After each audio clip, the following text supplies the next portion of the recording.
wabarakatuh. Para pemirsa semua, pada hari ini kami dari tim penelusuran jejak misteri akan melakukan sebuah agenda perjalanan menelusuri sebuah sejarah mitos yang berada di Desa Lukun, yakni merupakan objek yang sangat ternama di Desa Lukun. Ini makam keramat di Desa Lukun, Kabupaten Kepulauan Meranti. Nah, hari ini para pemirsa semua, kami dari tim penelusuran jejak misteri dan mitos akan menggali informasi sebenarnya ada kekuatan goib apa yang berada di makam keramat ini. Baik para pemirsa semua, untuk mengetahui seperti apa, terus ikuti video ini dan ikuti jejak perjalanan misteri kami. Oke, sampai jumpa. Dulunya, menurut cerita daripada masyarakat, bahwasanya makam keramat ini sebuah makam tertua yang bangunannya itu bangunan yang tidak pernah ada bahannya di Indonesia menurut cerita masyarakat. Oke, penasaran hal ini, kita akan sampai ke lokasi, kita akan kupas informasi mengenai makam keramat ini. Nanti kan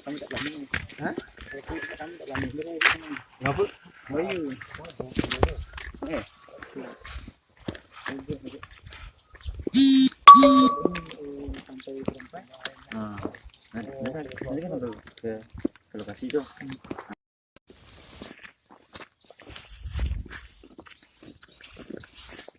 Para pemirsa semua, ternyata kini kita sudah sampai di lokasi yang menjadi objek penelusuran kita. Ini makam keramat, dan di belakang saya sudah mulai terlihat bentuk makamnya.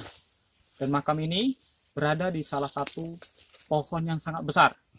Nah, untuk sebelum itu, sebelum menelusuri, kita akan menanya informasi terhadap makam keramat ini kepada salah satu tokoh masyarakat di Desa Lukun.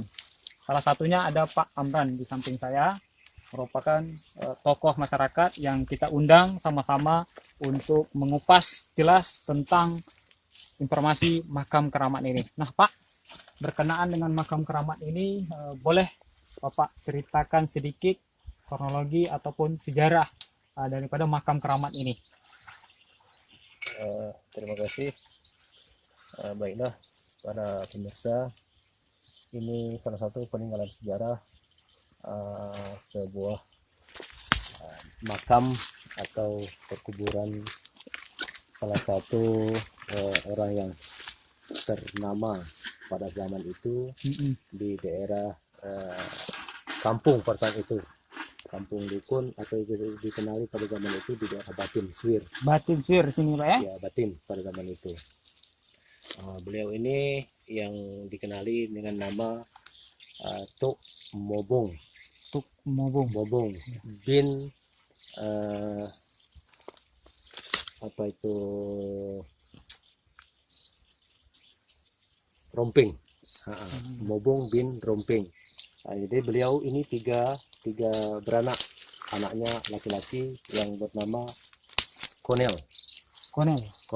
bin Mobong, istrinya bernama Tijah binti Manan. Beliau adalah orang yang paling terkaya pada zaman itu. Oke para pemirsa, ternyata di makam Tuk Mobong ini, makam keramat yang berada di Desa Lukun, adalah sebuah bangunan makam yang terdiri daripada tiga beranak. Satu keluarga. Nah Pak Amran, berkenaan dengan itu, Tuk Mobong ini merupakan salah satu tokoh ternama di Lukun, orang terkaya ya Pak ya? Iya. Berarti umur kisaran usia beliau wafat, tahu Pak? Itu ada di batu nisan itu sekitar 1855 kalau nggak salah ya. Ada tertulis di nisan itu. Pada zaman itu beliau ini dikenal dengan orang yang paling banyak kebun.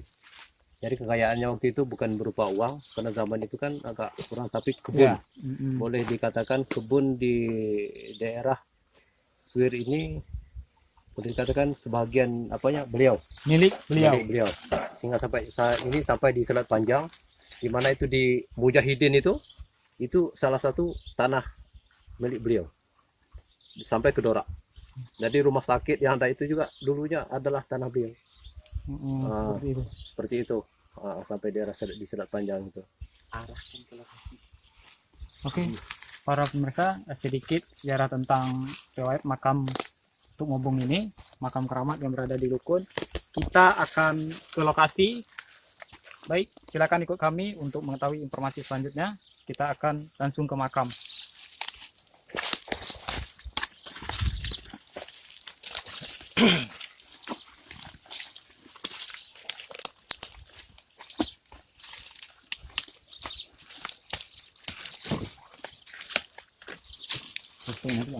Oke, para pemirsa semua, sekarang kita sudah berada di lokasi makam keramat ini. Tadi kita sudah mencari informasi tentang melalui informasi tokoh masyarakat yang berada di Desa Lukun ini. Selanjutnya kita akan kupas dalam secara spiritual. Nah, salah satu sudah hadir di samping kita, tim penelusuran. Ini spiritual muda yang akan harus kita gali informasi mengenai hal-hal spiritual, mitos dan religius. Oke, Pak, bisa diceritakan secara mitos makam keramat ini sebenarnya di sekitar ini kekuatan energi gaibnya, Pak? Oke, terima kasih. Kita melihat di sini begitu sangat luar biasa energi gaibnya, dan alhamdulillah energi gaibnya masih bersekitar positif, Masih beraura positif ya, Pak? Ya, jadi untuk kelanjutan bagaimana prosesnya nanti, ya kita minta terlebih dahulu melakukan tawasulan atau kirim doa kepada 3 beranak yang ada di lokasi makam ini. Oh, seperti itu, Pak ya. Berarti merupakan tawasulan itu cara adat sini, Pak ya, menghormati, Pak ya. Ya, udah minta langsung dipimpin oleh beliau, Pak Amran. Ya, silakan kita mulai terlebih dahulu. Baik, sebelum kita melakukan proses mediasi, kita akan ikut adat yang berada di sini. Ini proses tawasulan kepada 3 beradik ataupun 3 makam ataupun almarhum yang sudah ada di sini. Oke, para pemirsa, silakan kita proses tawasulan.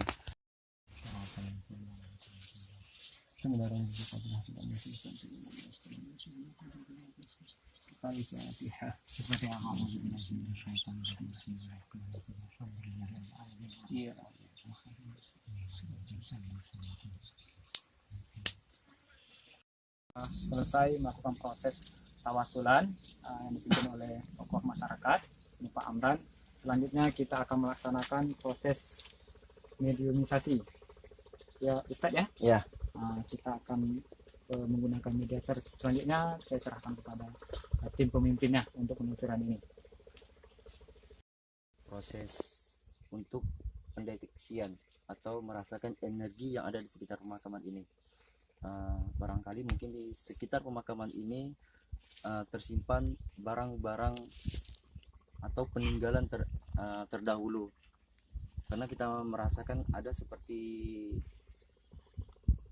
senjata yang berbentuk keris. Kita melihat, nanti kita deteksi terlebih dahulu melewati salah satu mediator kita atau sahabat kita nanti. Oke, kita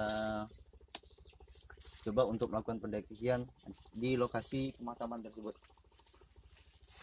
Oke, para pemirsa semua, kita akan melakukan proses untuk meradar ataupun merasakan kekuatan gaib yang berada di sekitar sini. Berdasarkan informasi bahwasanya ada sejenis bentuk keris. Nah, ini akan dipimpin oleh tim profesional ya. Profesional kita, tim penelusuran juga misteri, melalui mediator sahabat kita yang akan menjadi sebagai media untuk merasakan kemana ataupun di mana posisi tempat kekuatan benda gaib ini.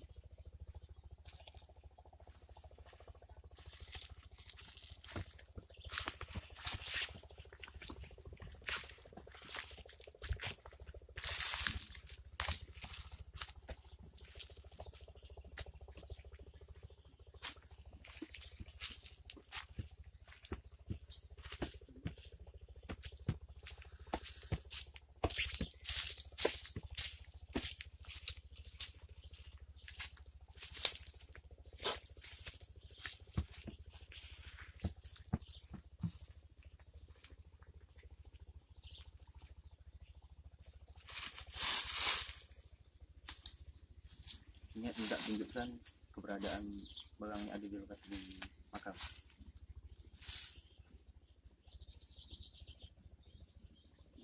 Wah, cuman itu sudah seluruh sana. Nah, inilah apa nama yang terjadi. Oke, para pemirsa semua, inilah yang terjadi pada saat ini, proses pendeteksian benda gaib ini jenis bentuk keris. Kita akan ikuti terus gerakan sahabat kita yang merupakan satu arah acuan untuk menunjukkan di mana posisi keris itu.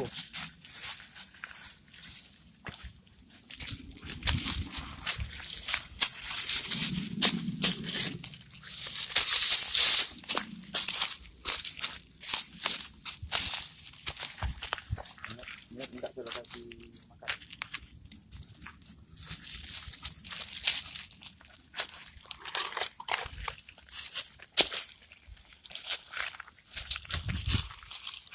Mana posisi kuatnya nanti langsung contohkan.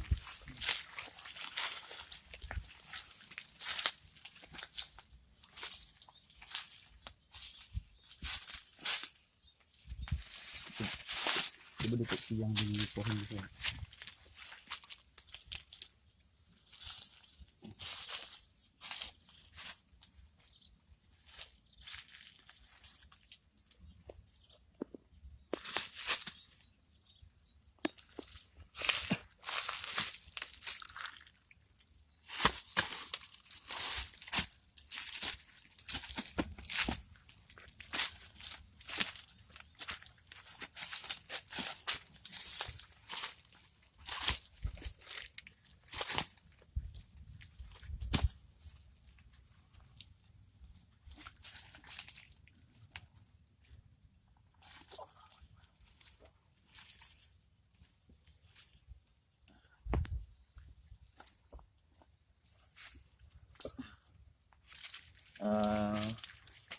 Baiklah, itulah tadi proses pendeteksian tentang keberadaan barang yang ada di lokasi makam Tuk Mobong. Terus yang selanjutnya kita ingin membuktikan energi yang ada di lokasi makam tersebut, dan kita minta nanti kepada salah satu sahabat kami untuk melakukan satu serangan di kisaran makam ini seperti hantaman atau pukulan. Ketika nanti tubuh salah satu sahabat kami terpental, maka energinya yang begitu sangat luar biasa. Untuk proses deteksi pada gaib sebuah keris kita lakukan posisinya. Selanjutnya kita akan tes ataupun mendeteksi kekuatan energi gaib yang di sekitar sini. Ini melalui proses mediasi tim penelusuran. Ada mulai nanti kita saksikan bersama seperti apa yang terjadi di sini.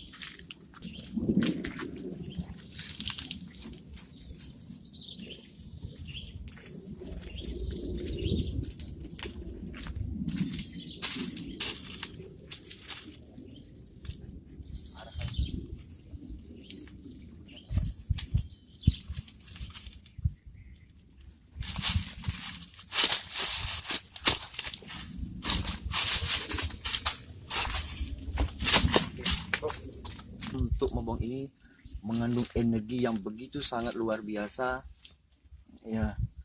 Nah, artinya alangkah bagusnya kita ketika kita datang ke pemakaman para ulama atau para tokoh-tokoh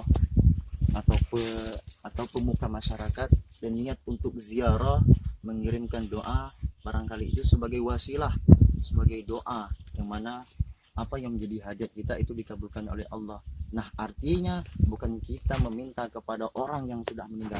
Ini hanya sebagai wasilah, sebagai pelantaraan. Yang mana mereka terdahulu adalah orang-orang yang dekat kepada Allah dan doanya selalu diijabah oleh Allah Subhanahu wa taala. Oke, para pemirsa, inilah proses penelusuran jejak misteri yang berada di makam. Selanjutnya sedikit saya ingin mengupas mengenai bangunan. Tadi proses mediasi sudah kita laksanakan. Informasi ini saya akan bertanya kepada tokoh masyarakat. Pak, betul informasi yang diterima bahwasanya bangunan ataupun makam ini bahan-bahannya itu bukan dari Indonesia.